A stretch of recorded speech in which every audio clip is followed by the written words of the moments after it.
ఇక్కడ అసెంబ్లీలో రేవంత్ రెడ్డి నమస్కారం, కేసీఆర్ ప్రతి నమస్కారం పెట్టే టైంలో ఆయన వెళ్ళినప్పుడు ఆ జగదీష్ రెడ్డి కానీ అక్కడ ఉన్నటువంటి ఎమ్మెల్యేలు పాడి కౌశిక్ రెడ్డి, కేటీఆర్, జగదీష్ రెడ్డి కూడా లేద్దామా వద్దా అని కూడా లేస్తే కౌశిక్ రెడ్డి, కేటీఆర్ అలాగే కూర్చున్నారు.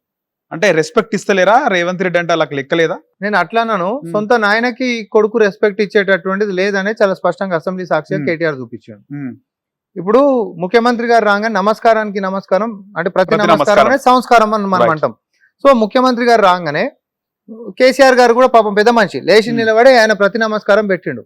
కానీ నువ్వు రేవంత్ రెడ్డి గారు అంటే నీకు ఇష్టం లేకపోవచ్చు, ఆయన యొక్క గెలుపుని నువ్వు తట్టుకోలేకపోవచ్చు, కానీ నీ తండ్రి అయినటువంటి కేసీఆర్ లేచి నిలబడ్డప్పుడు కూడా నువ్వు నిలబడలేవు అంటే నీ తండ్రికి నువ్వు ఇచ్చేటటువంటి గౌరవం ఏం చెప్పు, గిది చెప్పు నువ్వు ఫస్ట్ నాకు. నీ పార్టీ పెద్ద, నీ పార్టీ నాయకుడు, నీ పార్టీ అధ్యక్షుడు, అందులో నీ తండ్రి, నా తండ్రిని అంటే నేను ఊకోనని పెద్ద పెద్ద డైలాగులు కొట్టినటువంటి నువ్వు నిజంగా నీకు నీ తండ్రి పట్ల ఉంటున్నటువంటి గౌరవం ఏందో చట్టసభలో నీ ప్రవర్తనని తెలంగాణ ప్రజలు మొత్తం చూసారు కదా. నీ నాయన నిలబడ్డాడు, నీ నాయన బాటలు నడిచే నాయకత్వం మొత్తం నిలబడ్డది, కానీ నువ్వు మాత్రం కూర్చున్నావు. సంస్కారం అనేది ఒక నేర్పిస్తూ వచ్చేటటువంటిది కాదబ్బా, అది రక్తంలో రావాలి. దురదృష్టవశాత్తు కేటీఆర్కి అది రాలే, ఇంకా మెచ్యూరిటీ లెవెల్స్ పొలిటికల్ గా తెలియలే. కానీ రేవంత్ రెడ్డి గారు దుర్భాషలు ఆడిండు, రేవంత్ రెడ్డి గారు తిట్టిర్రు అని చెప్పి బయట మస్తుగా మాట్లాడినాం, బయట మస్తుగా మాట్లాడినాం. కానీ రేవంత్ రెడ్డి గారి అసలు క్యారెక్టర్ నేను అసెంబ్లీలో కనిపించాను, అవునా కాదా? నేను అసెంబ్లీలోకి రాగానే కేసీఆర్ గారు అవసరం లేదంటారు, పై నమస్కారం పెట్టాల్సినంత అవసరం. వాస్తవానికి నిజంగా చెప్పాలంటే ఏపీ రాజకీయాలు మనం చూసినాం, కౌరవుల సభ లాంటి పెద్ద పెద్ద పదాలు చంద్రబాబు నాయుడు గారిని ఏడిపించినట్టు వీళ్ళు కూడా అట్లానే ఊహించుకున్నారు. ఆడికి పోతే అవమానపరుస్తారేమో మా నాయనని, కాబట్టే మా నాయన వస్తలేడని ఇన్ని రోజులు రీజన్స్ కూడా చెప్పారు. కానీ ఆడికి రాగానే రేవంత్ రెడ్డి గారు స్వయంగా ఆయన జాగ నుంచి ఈయన జాగ దాకా వచ్చి ఆయనను పలకరించి నమస్కారం ప్రతి నమస్కారం తెలంగాణ జాతి మొత్తం మెచ్చేటటువంటి ఒక పాజిటివ్ ఎన్వైరన్మెంట్ అసెంబ్లీలో మనకు కనిపించింది. ఒక్కనికే నచ్చలేదు ఇది.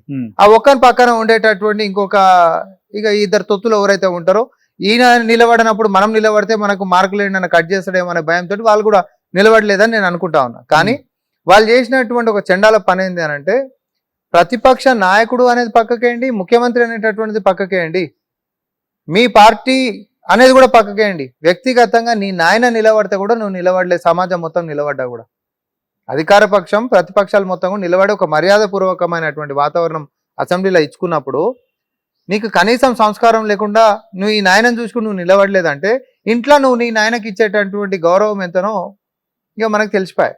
ఇక బయటకు వచ్చి నీతులు సూక్తులు సంస్కారం గురించి పెద్ద పెద్దగా మాట్లాడే అర్హత కేటీఆర్కి ఉందని అయితే నేను అనుకోను. ఓకే, కానీ ఇది మన ట్రాప్ అనుకోవచ్చా? స్టార్టింగ్ లో అంటే కాంగ్రెస్ సంస్కారం ఇది అనుకోవచ్చా? స్టార్టింగ్ లో ఇట్లా ఉండే తర్వాత కేసీఆర్ ని టార్గెట్ చేసే ప్లాన్ కూడా ఉంటది అనుకోవచ్చా? ఇగో ఒకటే నేను చెప్తున్నా, విషయం మీద విషయ పరిజ్ఞానం తోటి మనం మాట్లాడేటప్పుడు ప్రజలని రిప్రజెంట్ తీసుకోవాలని ఉంటది కదా. గతంలో మైకిల్ కట్ చేసారు బీఆర్ఎస్ లో కాంగ్రెస్ వాళ్ళది, సిఎల్పిని విలీనం చేసుకురు, ఒక దళిత నాయకుడిని ప్రతిపక్ష నేత హోదా తీసేస్తారు.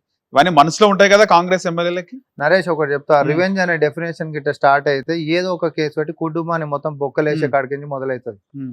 అట్లాంటి రివెంజ్ పాలిటిక్స్ నాకు వద్దని చెప్పి రేవంత్ రెడ్డి గారు అనుకురు కాబట్టే పైన దేవుడు ఎవరు చేసిన పాపాన్ని వాళ్ళు పోతాడు, విచారణ అనేటటువంటి విచారణ జరుపుకుంటూ పోతుంది. ఎక్కడ కూడా రాజకీయ ప్రమేయం కానీ రాజకీయ ఇన్ఫ్లుయెన్స్ కానీ చేయనీకే నేను లేను అని చాలా స్పష్టంగా ప్రజల ముఖంగా చెప్పాడు రేవంత్ రెడ్డి. అంటే కేసీఆర్ అరెస్ట్ చేయని ఇండైరెక్ట్ గా చెప్పేసి రేవంత్ రెడ్డి అరెస్ట్ చేయగా చట్టం తన పని తాను చేసుకుంటూ పోతుంది. కానీ కక్షాపూరితంగా వ్యక్తిగతంగా నన్ను జైలు వేసిండు కాబట్టి నేను వేసి తీరుతా అంటే ఆయనకి 24 గంటలు సరిపోతుంది కదా.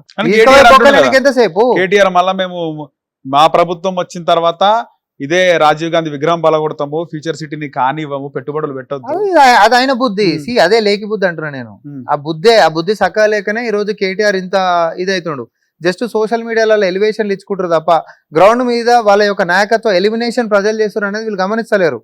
నువ్వు ఏదైనా తీసుకో, అసెంబ్లీ ఎన్నికలలో సెలబ్రిటీలను తీసుకొచ్చిర్రు, పెద్ద పెద్ద క్యాంపెయిన్ చేసిండ్రు, దేక్లేంగే డాన్సులు చేసిర్రు, తర్వాత ఏది కేసీఆర్ గారి గురించి లేకపోతే వాళ్ళ యొక్క నాయకత్వం కేటీఆర్ గారి గురించి రకరకాల ప్రచారాలు చేశారు. అవునా, కోట్ల రూపాయలు పెట్టి సినీ తారలు వచ్చి ప్రచారం చేశారు. ఆయన ఏమైంది, రీల్స్ చేసిరా, ఎన్నైనా చేసిరు. వాళ్ళు తెలంగాణ ప్రజలు ఏం చేశారు, నెత్తి మీద 4 మొట్టికాయలు గుద్దారు. ఆయన నీ అహంకారం దిగుతలే. ఓకే, ఫస్ట్ నీ సింహాసనం మీదకి తీసుకొని నేను ప్రతిపక్షంలో పడేసారు. ఆయన మీ అహంకారం అనేటటువంటి దిగలే. మళ్ళీ ఏం చేసిండ్రు, పార్లమెంట్ ఎన్నికలలో గుండు 0 ఇచ్చారు. ఆయన నీ అహంకారం దిగలే. సిట్టింగ్ స్థానాలలో ఉండి మీ నాయకులు చనిపోతే కూడా ఆ సిట్టింగ్ స్థానాలు కూడా చాలా డబ్బులు పెట్టినారు, మొత్తం వ్యవస్థలను మేనేజ్ చేసి ఇప్పుడు మంత్రులు తిరిగినారు. నరేష్ ఒకటి చెప్తా, ఉమ్. చిన్న పిల్లగాని అడిగినా చెప్తారు, బీఆర్ఎస్ నేతల కాడ పైసలు ఉన్నాయా, కాంగ్రెస్ నేతల కాడ పైసలు కాంగ్రెస్ ఉన్నాయా? వాళ్ళు ఎక్కువ పెట్టినారు అంటున్నారు. బంగారు గని లెక్క ప్రజలు కూడా అదే అంటారు ఉన్నటువంటి- కదా, బంగారు వీడియోలు కూడా గని వైరల్ లెక్క ఉన్నటువంటి తెలంగాణని పంది కొక్కులు తిన్నట్టు తిన్నారబ్బా. ఉమ్. నేను ఆన్ రికార్డ్ చెప్తున్నా, పంది కొక్కులు తిన్నారు. వేసుకున్న కండువా నాటేటటువంటి మొక్కల కాడికి మొదలు పెట్టుకుంటే ఆ అంశం అనేటటువంటి తేడా లేకుండా దొరికిన కాడ ఉమ్. దోసుక తిన్నటువంటి వీళ్ళు తెలంగాణకి ఉమ్మడి రాష్ట్రంలో ఉంటున్నటువంటి అన్యాయం కంటే పాలు తగ్గిందంటే మనం అందరం పంచాయత్ చేసిన వాళ్ళము. ఉమ్మడి రాష్ట్రంలో జరిగినటువంటి అన్యాయం కంటే వీళ్ళ పరిపాలన వచ్చిన తర్వాత వెన్నుపోటు పొడిచిరు మనని. అట్లిట్లా పొడవలే. నిజం చెప్తున్నా, అమరవీరులు అనేటటువంటి వాళ్ళ యొక్క వాయిస్లు ఇట్లా మనకి వినిపిస్తే వాళ్ళ ఆత్మలు ఎంత ఘోషిస్తావు వీళ్ళ పరిపాలన చూసి. అంతెందుకు గద్దర్ గారు చనిపోయే కంటే ముంగట ఎన్నికల ప్రచారంలో చివరి కోరిక ఏమని కోరుకుండు, వాళ్ళని గద్దె దింపాలి బిడ్డ అన్నాడా లేదా? గంటలు ఎర్ర టెండర్ నిలబడిపించి అవమానపరిచినటువంటిది ఎట్లుండే? అది గత పరిపాలన. ఏమన్నాడు అప్పుడు కేసీఆర్? ఫస్ట్ ఆఫ్ ఆల్ ప్రజాస్వామ్యం లేకుండే, ఇందిరా పార్క్ లాంటిది, గన్ పార్క్ లాంటివి ఎత్తేసేసిండ్రు, ధర్నాలు చేయనికే వీలు లేకుంటుండే. ఉల్టా ఏమని మాట్లాడేది? ఫక్త్ రాజకీయ పార్టీ అయింది మాది అని మాట్లాడి, ఉద్యమ పార్టీ కాదు ఇది, ఫక్త్ రాజకీయ పార్టీ. ఎమ్మెల్యేలు చేసుకుంటాం, బరాబర్ చేసుకుంటాం. మేము దేనికోసం ఉన్నామండి? చేర్చుకుంటా, తప్పేముందా? యోగ్యత ఉన్న వాళ్ళకి మీ మంత్రులు కూడా మనం ఇస్తాం. హిట్ టీవీ యాప్, ఇందులో short news, live news, entertainment shows, movies, digital magazines తో పాటు మీ జిల్లా వార్తలను కూడా ఫ్రీగా చూడొచ్చు. ఇంకెందుకు ఆలస్యం, వెంటనే హిట్ టీవీ యాప్ ని డౌన్లోడ్ చేసుకుని ఫ్రీగా ఎంటర్టైన్మెంట్ పొందండి. Hit TV app. Hit TV app. Please download Hit TV app. Hit TV యాప్ని ఫ్రీగా డౌన్లోడ్ చేసుకొని ఎంజాయ్ చేయండి. మీకు నచ్చిన ఎంటర్టైన్మెంట్ కోసం హిట్ టీవీ యాప్ ని ఫ్రీగా డౌన్లోడ్ చేసుకొని ఎంజాయ్ చేయండి. హిట్ టీవీ యాప్ని డౌన్లోడ్ చేసుకుని ఆస్వాదించండి, ఆశీర్వదించండి. ఇంతమంది సెలబ్రిటీలు హిట్ టీవీ యాప్ ని డౌన్లోడ్ చేసుకోండి అని చెప్తున్నారంటే ఎంత మంచి యాప్ ఆలోచించండి. అమెరికా అమెరికాలో చదవాలనుకునే వాళ్ళకి విశ్వసనీయమైన పేరు మన శౌర్య కన్సల్టెన్సీ. UK లో 1 year masters. UK లో 1 year masters. 2 years work permit up to 5 years visa. Contact Saurya Consultancy. Contact 89851 89851.